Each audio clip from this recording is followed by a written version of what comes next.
BMX to me is just kind of like, it's what you make it, you know what I mean? I feel like it's in my blood. Just being creative with it. I think the main thing is just having fun with it, what's been given to you.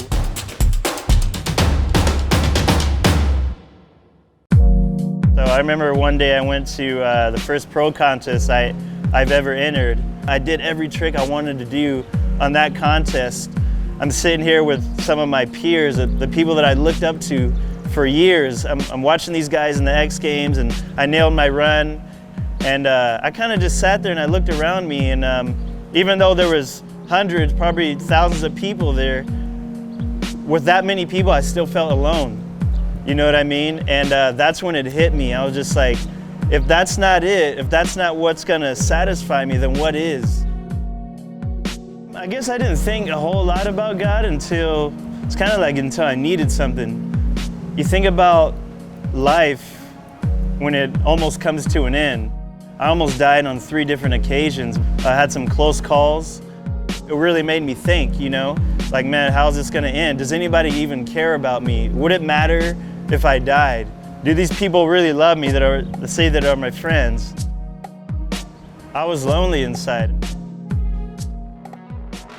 I remember just getting an invite to church, and I heard it had a skate park. I was like, all right, I'm gonna go check this out.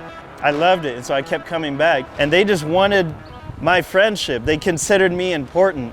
I felt loved, you know what I mean? And so when all that was said and done, they kept inviting me to church, and I kept coming back.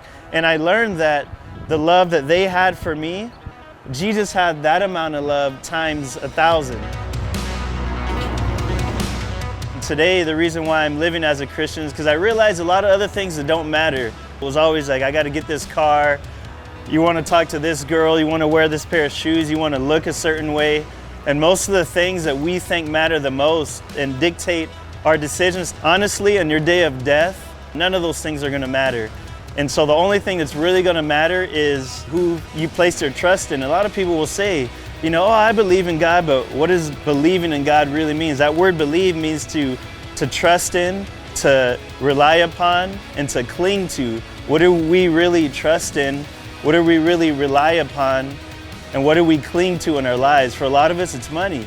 For a lot of us, it's image. But God says, I've already given you something to model after. I've given you my son, Jesus, to model after. And this is the image. We are made in his image. And so Christ is a real picture that we're supposed to look like.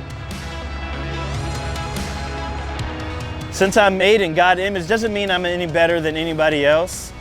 It just means that Christ loves me that much. Christ cares about that little baby in the womb. Christ cares about that dude that broke down on the side of the road.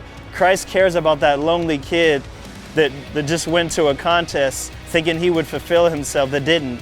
That was me, you know what I mean? I don't think anybody has it together, to be honest with you, and that's why we need Christ, because no one has it together. I do go to church because I love Jesus and I love people, and I want to fill myself with the things of God because I want to share my life and share my space, my finances with people that don't know Jesus so that they can get to know Jesus. Not in some religious way, it's probably not what most people think, but it is a relationship. I think it's funny because the things that people want the most, the Bible says that Christ freely gives. People love relationships. It's essentially a relationship with Christ that's going to get you to heaven. People want security. Christ offers that security. The Bible says that God actually freely gives those things to those who love God and to live according to his purpose. Essentially, what you're looking for in your life is what Christ has. He's got that for you. And if you seek him, I don't think you have to worry about those other things. That's why I'm here to tell you. If you give him a chance in your life, he'll blow your mind. That's what he's done for me. He's taken me from death to life through a relationship with him.